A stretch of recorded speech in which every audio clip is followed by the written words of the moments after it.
Everyone, Radhe Radhe. कैसे हैं आप सभी? राधे राधे करके मैं खो गई, पता नहीं कहाँ एक सेकंड के लिए। कैसे हैं आप सभी? कैसे आप सभी से मैं सोच रही थी कुछ नया करूं, तो मैं आज बोलने वाली थी स्वागत है आपका हमारे family channel the Thakur family vlog में।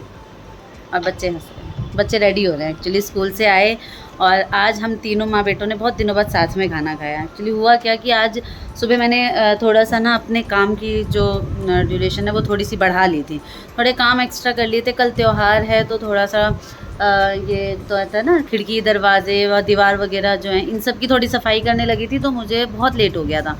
मैं थक भी बहुत गई थी, तो 1 बजे नहाने के बाद मैं ना सो गई, बिना खाए पिए पूजा करी और मैं सो गई। तो उठी बच्चों के टाइम से पहले, उठी तो मैंने सोचा कि अब 10-15 मिनट की देरी है तो उसमें क्या ही मैं अकेले खाना खाऊं, बच्चों को आने ही देती हूँ। और आज मैंने साड़ी पहनी है बहुत दिनों बाद। तो केशव जब स्कूल से एंट्री किया तो कह रहे मम्मी आज हम राखी मना रहे हैं क्या? मैंने कहा नहीं बेटा। तो मम्मी आपने साड़ी क्यों पहनी है? ऐसा होता है कि अब साड़ी का जो मौका है ना वो त्योहारों के हिसाब से, या फिर नहीं ऐसा नहीं है, जैसे कभी कहीं निकलना है, कहीं ऐसी जगह जहाँ मन कर रहा है, तो आज हम दोनों ने ही साड़ी वेयर करी है। आज मैं और छोटी जाएंगे शॉपिंग के लिए। मैं जो है अभी थोड़ी देर पहले दीदी का कॉल आया था, तो मैं दीदी से ये कह रही थी कि दीदी उस नन्ही परी ने जो है आके सबकी दुनिया बदल दी, सबका रूटीन बदल दिया। मुझे याद नहीं है कि शादी के बाद से कभी भी मैंने दीदी के बिना राखी की शॉपिंग की होगी। राखी, दिवाली, जन्माष्टमी, कोई भी फेस्टिवल है हम लोग दीदी और मैं साथ में ही सारी शॉपिंग करते थे। तो कल मैंने जब दीदी का व्लॉग देखा, परसों या कल डला था शायद मार्ट का, कि वो मिठी को लेके और दीदी के मुन्नू को साथ में लेके जो है वो मार्ट गई थी, राखी की शॉपिंग की, उन्होंने ड्रेसेस वगैरह खरीदी।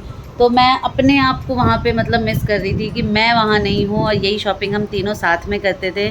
तो कोई बात नहीं, पार्टनर्स चेंज होते रहते हैं, लाइफ तो वहीं की वहीं रहती है। अब दीदी वहाँ बिज़ी हो गई हैं, दीदी की लाइफ थोड़ी सी चेंज हो गई है, अब दीदी नानी बन गई हैं, तो वहाँ की ज़िम्मेदारी वो ज़्यादा मतलब ज़रूरी है। अभी हम तो यहीं हैं, दीदी फिर आ जाएंगी, हम फिर त्यौहार आएंगे फिर मना लेंगे। तो इस बार स्पेशल ये होने वाला है कि मैं और छोटी जाएंगे आज मार्केट शॉपिंग करने राखी की, और पार्लर वगैरह का भी प्लान है, वहाँ भी जाएंगे, थोड़ी सी थ्रेडिंग और अपर लिप्स बनवाएंगे। बहुत ज़्यादा नहीं है लेकिन फिर भी त्यौहार में थोड़ा सा फेस थोड़ा सा अच्छा हो जाता है। छोटी को भी हमने सोचा था साथ में ब्लॉग करेंगे, तो वही जैसे मैंने बताया ना आपको कि मैं थक गई थी और मैं सो गई। तो अब मैं उठी हूँ और मैं लगी हुई हूँ बच्चों में, तो अब वो सो गई हैं मैडम, उनके बउआ गए और वो सो गई हैं। तो अब पापा आने वाले हैं किसी भी घड़ी जो है, मैं इसीलिए गेट के पास बैठी हूँ यहाँ पे। देखिए पापा आते ही होंगे तो उनके लिए रोटी बनाऊँगी, और मैं कैमरा घुमा के दिखाती हूँ कि केशु स्कूल से आके और चेंज वेंज करके रेस्ट कर रहा है। उसके बाद केशु सो गया आज? हाँ अभी सो गया आप?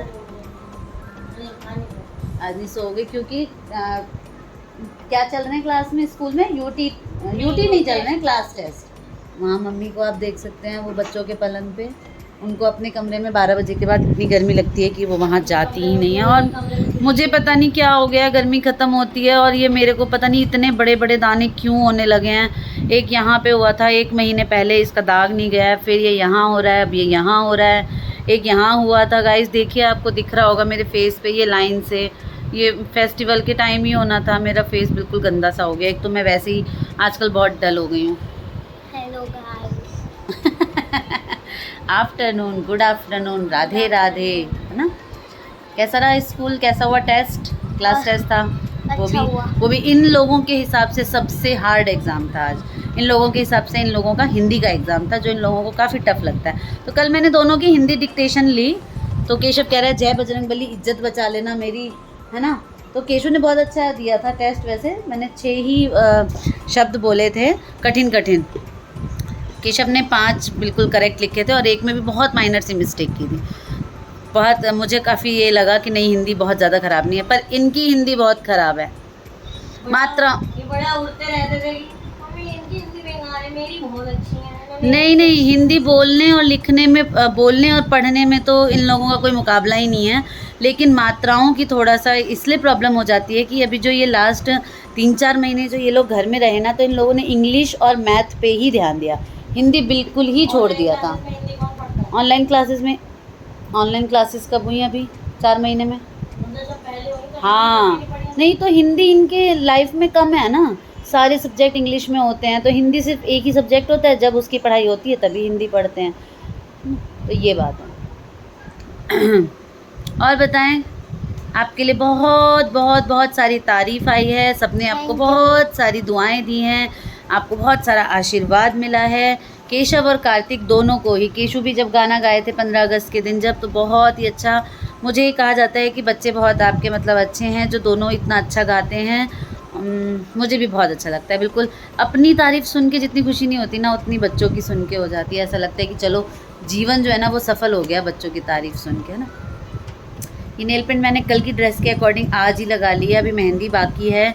मन तो ये कर रहा है मेरा कि आज हम दोनों जा ही रहे हैं तो एक एक हाथ बाहर लगवा लें, लेकिन हम देखेंगे जैसा हमारा रूटीन होगा, मतलब जैसा अगर भीड़ कम हुई और हम जल्दी निपट गए मार्केटिंग से, तो कोशिश करेंगे कि एक एक हाथ हम इस बार बाहर से ही लगवा लें, क्योंकि खुद तो हमें उतनी अच्छी आती नहीं है, बस जैसे तैसे लगा लेते हैं। देखिए पिछली मेहंदी भी अभी थोड़ी थोड़ी सी मधुश्रावणी वाली वो बची ही हुई है। आज मैं ज़्यादा इस पर दिमाग नहीं लगाऊंगी, तिगड़म बिगड़म करके कुछ सिंपल सा लगा लूँगी, अगर बाहर नहीं लगवाती हूँ तो हुआ ये कि मैं सुबह से सोच रही थी कि आप सभी के साथ जो है रूटीन सेट करूं, आप सभी को दिखाऊं कि सुबह साफ़ सफाई वगैरह में मैं, फिर ना ये हो जाता है कि बहुत लोग ये सोचने न लग जाएं कि ये काम कर रही हैं तो मैं शो कर रही हूँ कि मैं घर का काम कर रही हूँ। तो मेरा तो काम ही यही है दिन रात का, मैं तो होम मेकर हूँ, तो मुझे तो सुबह से रात तक इसी रूटीन में रहना होता है। कुछ अलग उस दिन हो जाता है जिस दिन हमें कहीं बाहर जाना होता है ना। और कल है राखी, भाई बहनों का त्यौहार, कौन जाएगा कौन आएगा, हमारे घर में बहुत उथल पुथल होने वाली है गाइज़। भाइयों का जाना, बहनों का, हम बहनें हैं, हमें यहाँ रहना है कि हमें जाना का मौका मिलेगा, ये सब तो कल ही पता चलेगा। मेरे घर से फ़ोन आ रहा था कि आओगे 2 घंटे के लिए भी, आपको तो पता ही है मेरा घर पास में ही है, आधा मुश्किल से 20 या 25 मिनट लगते हैं, या आधे घंटे मैक्सिमम लगा लीजिए। मेरी छोटी वाली सिस्टर भी आ रही है, बहुत दिन हो गए, मेरे ख्याल से मेरे भतीजे के बर्थडे के बाद से हम दोनों भी नहीं मिली हैं, तो उसका भी काफ़ी सोर्स मतलब लग रहा है कि आ जाओ 2 घंटे के लिए भी दीदी आ जा, बच्चे तो रहेंगे नहीं। बच्चों का प्लान है दोनों बुआओं के यहाँ जाने का अपने पापा के साथ, तो जैसे भी उनकी प्लानिंग होगी वो आप सभी के साथ बाद में शेयर करेंगे। एक और वीडियो बनाएंगे कि कौन कहाँ कैसे जा रहा है, ये जो भाई बहनों का त्यौहार है ये किसको कहाँ ले जाएगा, कौन नोएडा जाएगा, कौन फरीदाबाद जाएगा, कौन कहाँ से आएगा, छोटी के मायके से संगम विहार से कौन आएगा, मेरे घर से कौन आएगा, या मैं जाऊंगी, ये सारी चीज़ें सस्पेंस ही सस्पेंस है। तो मैं आपको सिर्फ बोल के बता दे रही हूँ कि क्या क्या होने वाला है, क्या क्या बनाऊंगी, ये भी मैंने भी कुछ ऐसा खास सोचा नहीं है, क्योंकि राखी के दिन मेन गार्जियन जब मतलब ये बच्चे और यही निकल जाते हैं ना, तो खाने के लिए सिर्फ मम्मी पापा मैं और कन्या हम लोग ही बच जाते हैं। तो कन्या के मायके से लोग आएंगे तो हम कुछ अच्छा ही बनाएंगे। और मम्मी का भी सीन जो है वो मुझे कंफर्म पता नहीं है, जैसे कि आप सभी को पता है मामा जी की हेल्थ का इशू चल रहा है, वो एडमिट हैं, हॉस्पिटलाइज्ड हैं, तो उनसे मिलने मम्मी राखी करने कैसे जाएंगी, क्या करेंगी, वो तो मम्मी ने अभी डिसाइड नहीं किया है। उनकी तबीयत के अकॉर्डिंग रात तक या फिर कल सुबह ही सोचेंगी, अगर जाने का हुआ तो अचानक निकल जाएंगी, ऐसा कुछ उसके लिए तैयारी तो नहीं करना पड़ता है। तो मैं सोच रही थी फ़ोन उठाने से पहले कि मैं क्या व्लॉगिंग करूँगी, मैं क्या दिखाऊँगी। मम्मी लेटी हुई हैं, छोटी सो रही है, वो नहा रहे हैं, पापा अभी तक आए नहीं हैं, बच्चे ज़्यादा इंटरेस्ट मतलब क्या ही बोलेंगे बच्चे व्लॉग में, है ना, तो उन्हें क्या डिस्टर्ब करना। पर मैंने देखिए आप सभी से अकेले बात करते करते ही जो है वो 10 मिनट कहाँ चले गए मेरे, मुझे पता ही नहीं चला। मैं सच बता रही हूँ मैं आप सभी को, ये सच है, और मेरे बच्चे इसके गवाह हैं कि मैं घर में इतना रेगुलर नहीं बोलती हूँ जब तक मुझे गुस्सा नहीं आता है। क्यों केशव? जब मेरे को किसी बात पे गुस्सा आता है तब मैं इतना बोलती हूँ, या मैं सारा दिन बोलती रहती हूँ? जब आपको गुस्सा आता है मेरे ऊपर, और वो भी केशव के ऊपर। केशव के ऊपर ज़्यादा गुस्सा इसलिए आता है कि केशव जब मुझे जो है ना वो एकदम से क्विक आंसर कर देते हैं, तो वो मुझे अच्छा नहीं लगता है। मेरे को ये लगता है कि बच्चा है तो अगर मैं कुछ कह रही हूँ तो या तो ओके मम्मा बोले, या फिर सोच समझ के मुझे एक अच्छा सा आंसर प्रिपेयर करके दे। पर वो क्या करता है एकदम फ्रेंडली बिहेवियर में कि मम्मा आप तो मेरी दोस्त हो, जो मुँह में आता है वो बोल देता है। तो अभी जो उसकी एज है उसके हिसाब से मैं उसे हर बात पे टोक देती हूँ, तो थोड़ी सी जो है अभी उसकी दुश्मन बनी हुई हूँ। बट इट्स ओके, 2-3 साल में उसका माइंड डेवलप्ड हो जाएगा तो उसे समझ में आएगा, जब वो पीछे दिनों को याद करेगा कि उस टाइम पे मैं मम्मी से कितना लड़ता था। इस एज से हम सभी गुजरे हैं आने, और हमारे बच्चे भी गुजर रहे हैं, तो इस एज पे हमें बच्चों को अंडरस्टैंड करना चाहिए। कभी मैं ज़्यादा गुस्सा हो जाती हूँ, कभी वो ज़्यादा गुस्सा हो जाता है, कभी हम दोनों नाराज़ ही नहीं होते, बहुत अच्छे फ्रेंड की तरह बात कर लेते हैं।